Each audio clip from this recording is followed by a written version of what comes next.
Senator Paul.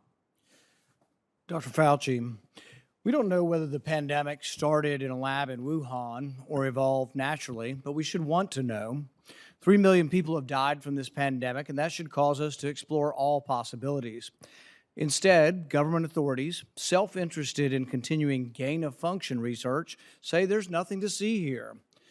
Gain-of-function research, as you know, is juicing up naturally occurring animal viruses to infect humans. To arrive at the truth, the U.S. government should admit that the Wuhan Virology Institute was experimenting to enhance the coronavirus's ability to infect humans. Juicing up superviruses is not new. Scientists in the U.S. have long known how to mutate animal viruses to infect humans. For years, Dr. Ralph Baric, a virologist in the U.S., has been collaborating with Dr. Shi Zhengli of the Wuhan Virology Institute, sharing his discoveries about how to create superviruses. This gain-of-function research has been funded by the NIH. The collaboration between the U.S. and the Wuhan Virology Institute continues. Doctors Baric and Shi worked together to insert bat virus spike protein into the backbone of the deadly SARS virus, and then use this man-made supervirus to infect human airway cells. Think about that for a moment. The SARS virus had a 15% mortality. We're fighting a pandemic that has about a 1% mortality. Can you imagine if a SARS virus that's been juiced up and had viral proteins added to it, to the spike protein, if that were released accidentally? Dr. Fauci, do you still support funding of the NIH funding of the lab in Wuhan? Senator Paul, with all due respect, you are entirely and completely incorrect that the NIH has not ever and does not now fund gain-of-function research in the Wuhan Institute of Virology. Do they fund Dr. Baric? We do not fund. Do you fund Dr. Barrick's gain-of-function research?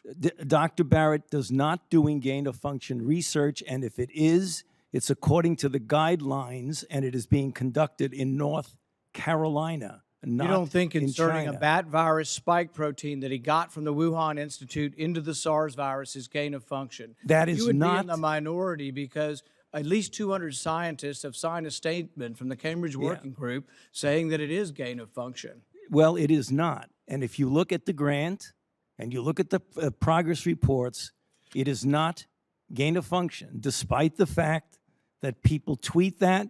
So do you still support sending money to the Wuhan Virology Institute? We do not send money now to the Wuhan Virology Institute. Do you support sending money? We did under your tutelage. We were sending it through EcoHealth. It was a sub-agency and a sub-grant. Do you support that the money from NIH that was going to the Wuhan Institute? Let me explain to you why that was done.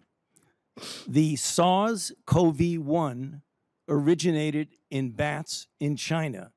It would have been irresponsible of us if we did not investigate the bat viruses and the serology to see who might have been infected. Or perhaps it would be irresponsible to send it to the Chinese government that we may not be able to trust with this knowledge and with this incredibly dangerous viruses.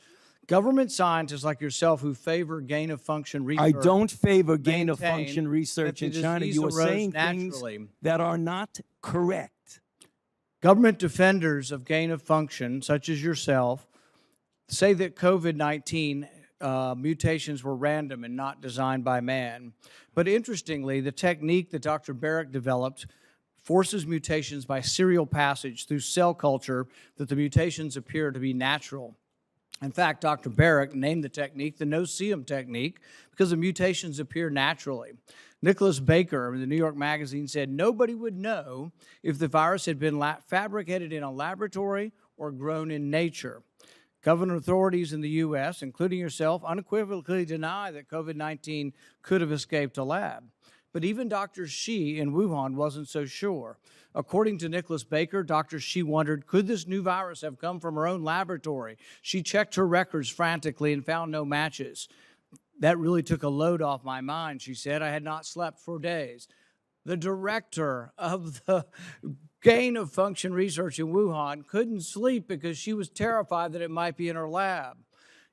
Dr. Barrick, an advocate of gain-of-function research, admits the main problem that the Institute of Virology has is the outbreak occurred in close proximity. What are the odds? Barrick responded, could you rule out a laboratory escape? The answer in this case is probably not.